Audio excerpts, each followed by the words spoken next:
निर्वाचिका जो भारत के संविधान निर्माण में हमारे सामने यानी कि जब संविधान बन रहा था तब उन समय में कई ऐसी समस्याएं आई थी। उसमें से एक समस्या थी पृथक निर्वाचिका। सबसे पहले हमें ये जानना है कि ये पृथक निर्वाचिका होता क्या है, इनका मतलब क्या होता है। इनका मतलब यही होता है कि मान लीजिए कि आपके पूरे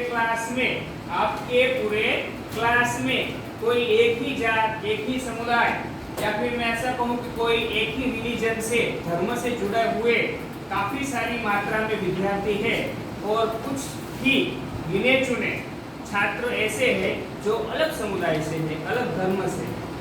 समझ में आया? तो इनका मतलब ये होता है पृथक निर्वाचिका का कि बहुत सारी मात्रा में जो मेजोरिटी कम्युनिटी एक देश में, एक समुदाय, एक राज्य में रहती है, उनके मुकाबले कुछ ऐसे ही गिने चुने छोटे समुदाय कुछ ही मात्रा में रहते हैं, तो उनको हम कह सकते हैं माइनॉरिटी। क्या कहते हैं? माइनॉरिटी यानी कि लघुमती, अल्पसंख्यक।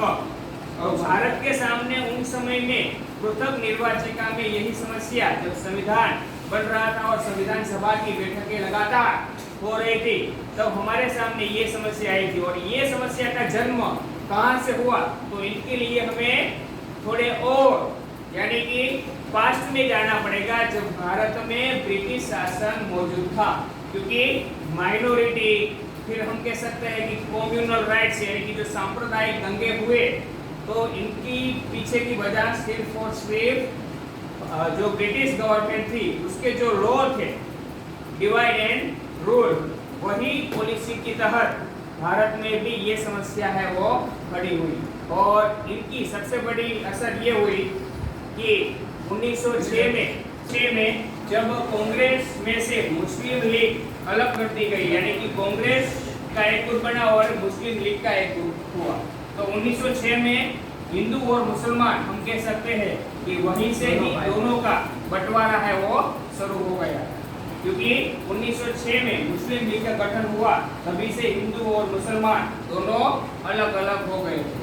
वरना आपने ये भी देखा होगा कि 1857 का जब भारत विप्लव हुआ था, स्वातंत्र संग्राम हुआ था, तो उसमें कई सारी मात्रा में जो मुस्लिम राजाएं थे, मुस्लिम शासक थे, मुस्लिम कम्युनिटी थी, उन्होंने ब्रिटिश गवर्नमेंट के खिलाफ अपने हथियार है वो खड़े किए। तो इनके पीछे की वजह क्या है?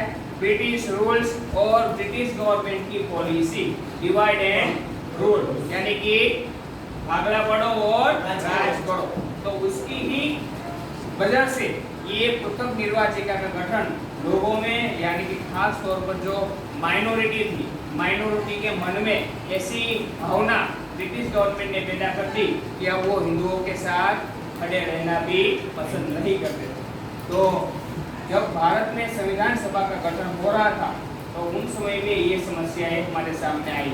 सबसे पहले जो ये पृथक निर्वाचिका है, तो पृथक निर्वाचिका का मतलब ये होता है कि जैसे अल्पसंख्यक समुदाय होता है, तो अल्पसंख्यक समुदाय अपने प्रतिनिधि का चुनाव अपने ही पसंदगी के मुताबिक करता है।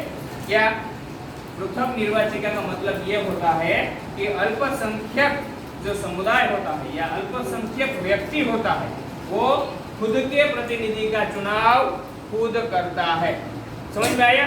जैसे कि आजकल के हम देखते हैं कि चाहे एमपी का चुनाव हो, यानी कि संसद सभ्य का चुनाव होता है, या फिर एमएलए विधायिका का चुनाव होता है, तो हम सब लोग 18 साल के ऊपर के लोग हैं वो वोट देने जाते हैं।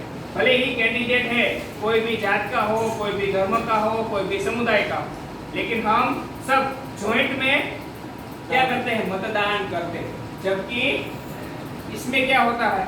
सेपरेट, ये क्या है? सेपरेट इलेक्टोरल होता है। इनका मतलब ये होता है कि जो माइनॉरिटी होती है, तो वो माइनॉरिटी के लोग खुद के ही, यानी कि माइनॉरिटी के समुदाय में से चुना हुआ जो प्रतिनिधि खड़ा होता है, उनको ही वो वोट डालेंगे, दूसरे को वोट डालेंगे नहीं। तो इनका मतलब ये होता। समझ में आया?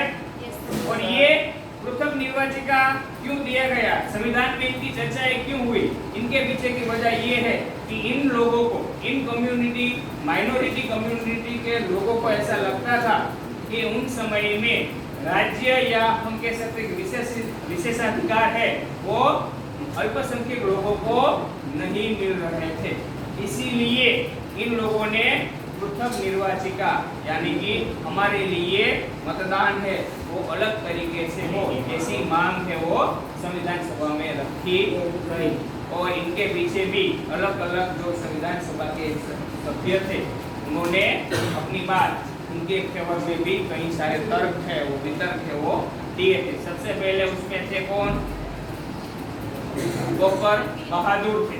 कोकर बहादुर जो सेपरेट इलेक्टोरल की मांग के पक्ष में थे, उन्होंने ये फैसला दिया कि भारत में अल्पसंख्यकों के लिए पृथक निर्वाचिका यानी कि अलग से मतदान होना चाहिए, वो उसके फेवर में थे।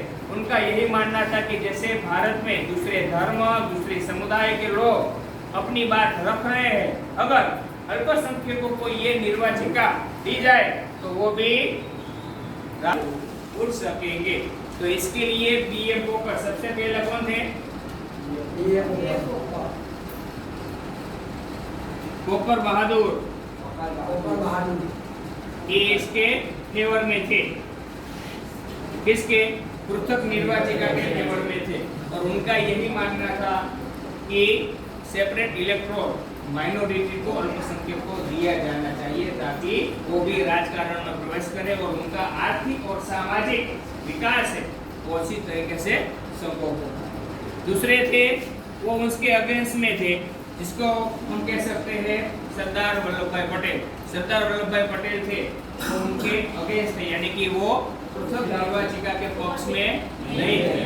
सरदार वल्लभ भाई पटेल का मानना था कि इससे अलग अलग समुदाय, अलग अलग धर्मों में बट जाएंगे, डिवाइड हो जाएगा। इसलिए सरदार वल्लभ भाई पटेल यही मानते थे कि भारत में पृथक निर्वाचिका नहीं दिया जाना चाहिए, वो उसके अगेंस्ट में थे। दूसरे थे गोविंद वल्लभ भाई पंत। दूसरे कौन थे, गोविंद वल्लभ भाई पंत। और ये सारी चीजें आपको अपनी नोट्स में लिखनी है। सरदार पटेल ये लिख रहा हूं पक्ष में थे।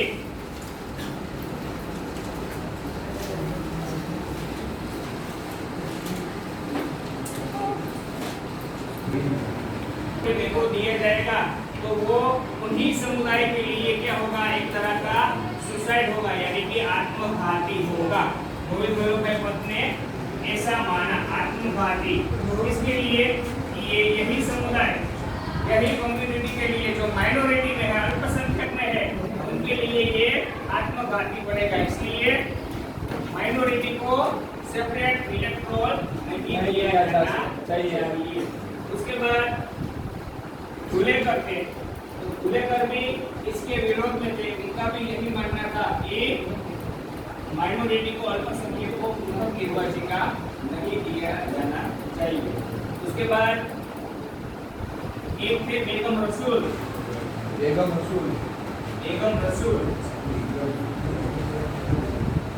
रसूल का भी यही मानना था कि पृथक निर्वाचिका भारत के संविधान में या भारत देश में लागू नहीं होनी चाहिए। अगर ये लागू किया जाएगा तो अपने ही देश के हजारों टुकड़े हो जाएंगे।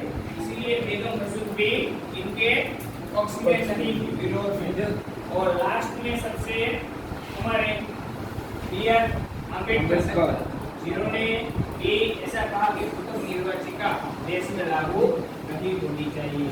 और इसी के चलते आज आपको देखने को मिलता है कि पूरे भारत में जब भी चुनाव होता है तब उसमें पृथक निर्वाचिका का कभी जिक्र भी नहीं है और उनको लागू भी नहीं किया गया।